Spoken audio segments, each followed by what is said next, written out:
the Konig by NRB, or Not a Real Boy. Uh, Interesting name. I don't think they are trans, but it's such a trans sounding name, which is so funny to me. But the Konig is super fucking good.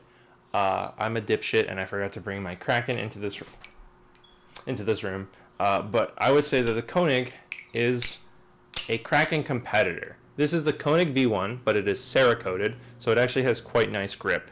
The Konig V2 has face diamond knurling of sorts.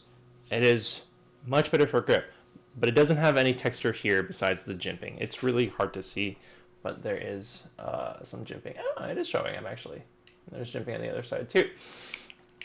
The Konig is quite lightweight. I believe it's 3.7 or 3.8, and it is just really good. It's a really good knife. NRB makes really, really good knives. I have not tried a Slite. I've heard really good things. I am sad-ish. I traded my ultralight with a Squiddy A with some cash for the Prince SYN Custom, so I don't have my ultralight anymore, but I really like the ultralight. I plan on getting one again. I'm just sad because I won't have my handle swap colors that I picked out myself.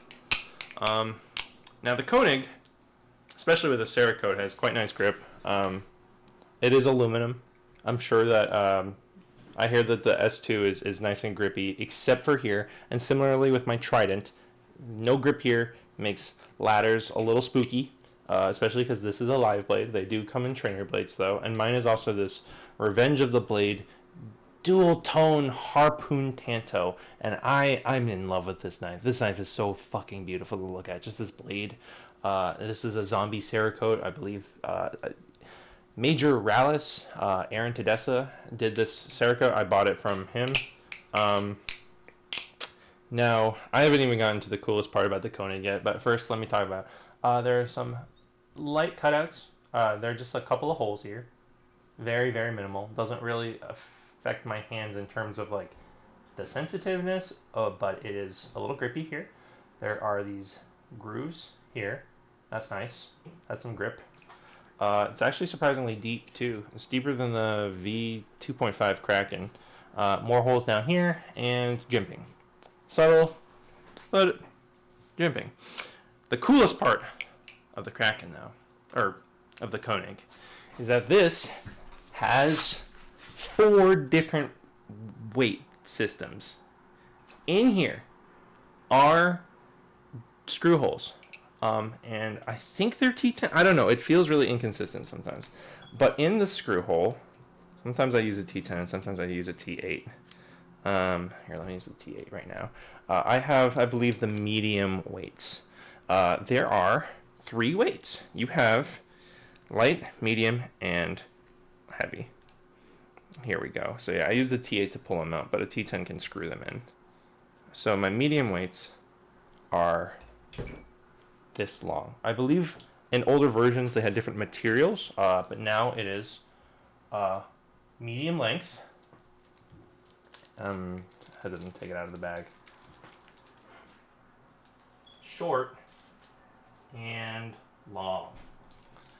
And you would be surprised how effective this is at changing the momentum. With no weights, very neutral. My friend who, Neutral Fiend, shout outs to my friend Gelatin Skeleton. She loves fans and palm fans. I'm ass at palm fans.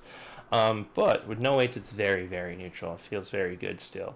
With heavy weights, it is definitely more... whoopsies, I put this in the wrong one. With heavy weights, it's definitely more handle bias, and you get a lot of nice momentum out of it. And also... so I have the medium weights, which I think is like kind of a happy middle. You get the momentum, still feels only slightly handle biased with medium. And the lightweights are, it's like the middle of medium and no weights. It feels very neutral still, but with a little bit more momentum. But I liked the medium weights because of how light this knife already is. While I do like neutral knives, having that a little bit more momentum was good.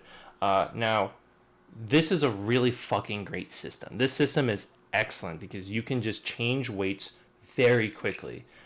But do be warned, it is not idiot proof because I just put it all the way back in. It's not idiot proof, and what I mean by that is to say that the weights have a screw head on one side.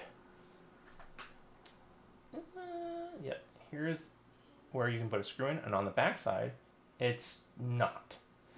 However, you can put it in upside down, and if you do that, you're fucked because you cannot get it out unless you have some insane magnet skills or something. But I'm just gonna say, for the sake of saying it, be careful to put it in the right way. If you screw it upside down, which I was terrified that I did by accident, especially with the small weights, you cannot get it out. So it's not idiot proof.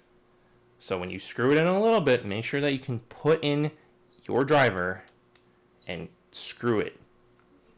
Because if you can't, then it's upside down and you don't want to fuck yourself over. That's the only downside of this. I think if it had screw heads on both sides, that would fix that. But who am I to say? I don't know how this works. I'm not a machinist. Anyways, this knife is very lightweight. Really, really satisfying clack to it.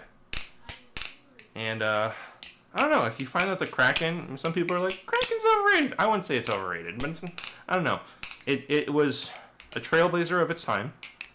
And if you're like, I want something priced similarly to the Kraken, but lighter and more neutral, this is that. If you want smaller, but still handle biased, this is also that. It's like, I don't know. Obviously, I'm going to compare it to a Kraken. And I love the Konig and the Sirius. The V2 and the V3 are both very similar. One has press fit Zen pins, one has screw Zen pins. But those also have really satisfying sounds. I keep buying Siriuses and then selling them or trading them. I'm like, oh, I'll keep one someday. And I'll have to get another one. I had a pink Cerakote one that I thought I was going to keep. And then I ended up trading that for my Channel Reaper with my my other NRB knife, the Nemesis, which was a trainer. Nemesis V2. But the Konig, I told Garrett, I'm like, you gotta make more, dude. You gotta make more. There are not enough of these on the secondhand market. These are so fun. And not fuck them, but like, I don't understand all the aluminum hate. I get it. It's slippery. It's not as durable. It eats concrete. But it's cheaper, and it still feels good. And I like lightweight knives. And the Konig just feels so good. So, honestly worth it. If you can find one on the secondhand market for under $200, I think this retails about $220-ish. Mine's a little special because it has the zombie Cerakote, and this blade is I think unique. There are live blades on the V1, but they do look different. And I think the V2s are only with trainers, and you can buy a live blade separately.